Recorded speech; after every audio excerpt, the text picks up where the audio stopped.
Opo. Mag-aano sila. Ang Porsche, ganyan na. Ganito, actually, ito magkapareho-pareho kasi sila, ma'am. Yun yung Porsche. Ayun, yung Porsche. Ano yung Porsche 6 na yun? O 5? 5 na, no? Ano man, 5. Malapit na sa beat. Ganda. So, ayan si Porsche. Ito naman, example, kung gusto niyo palagyan ng balcony. Ang ano ko lang doon. Ito yung Porsche. So, first room, powder room. And then, ito yung ano, ma'am, ito yung magiging sala, and then kitchen. Actually, pwede naman siyang ilipat dito sa likod. Kasi meron namang laundry area. So, yung laundry area, ma'am, yan po. So, ayan. Hati po sila, ma'am, dun sa katabi. So, yes, ma'am. Mamaya, ipapakita ko sa inyo yung naka-modified para makita. Sige, makita po tayo.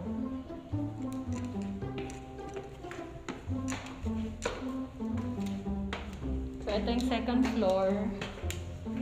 So, dalawa po ang room sa taas, isa po sa baba. Ito po yung kwarto sa second floor. And then, ayan, pangatlo. So, malaki siya, ma'am. Actually, pwede siya lagyan ng cabinets.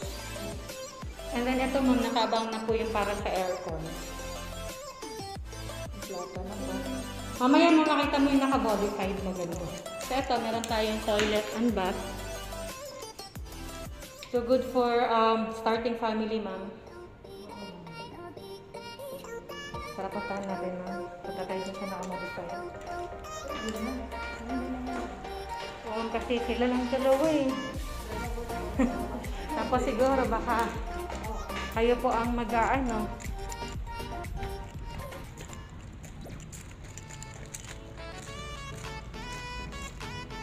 So, ayan. At, ano siya, ma'am? Example po sa naka-modified.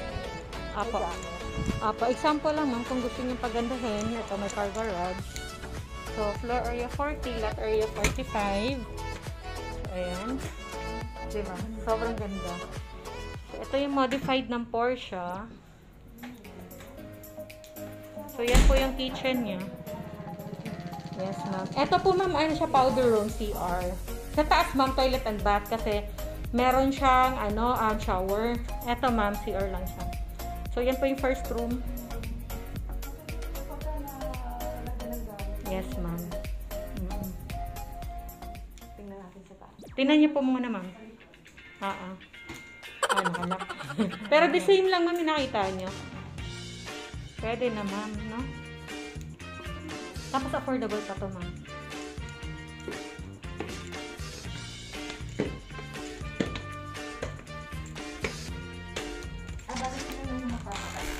Yes po, ma'am.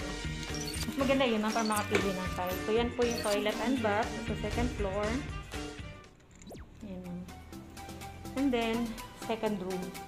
Pagka naman din ang gamit, ang mga maganda. Sobrang ganda po. Lalo na pag maganda pagkaayos, saka naka-maximize yung space. Mas maganda dito, ma'am, naka-hanging cabinets. Opo.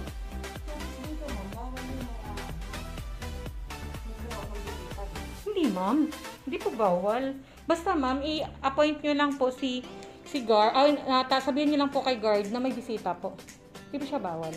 Basta lang po, alam po ng guard. Opo, kailangan po, ma'am, si AIF na kayo po at saka si buyer ang magsabi na may bisita po kayo.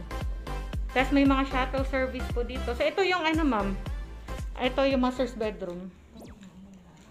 Super nice.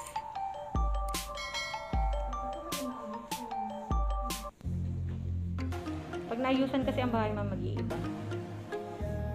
So, nag-video kasi ako. Guys, sa mga gusto mag-inquire, mag-message lang po para po maka-schedule po tayo ng site tour dito po sa Mikaha Estates, located at Barangay Sahod Ulan, Tansa, Cavite. So, ayan. So, anyway, this is Brenda Kunanan, isa po sa mga senior property consultant of Mikaha Estates and Lancaster, New City. So, don't forget to like, share, and subscribe my YouTube channel. So, thank you!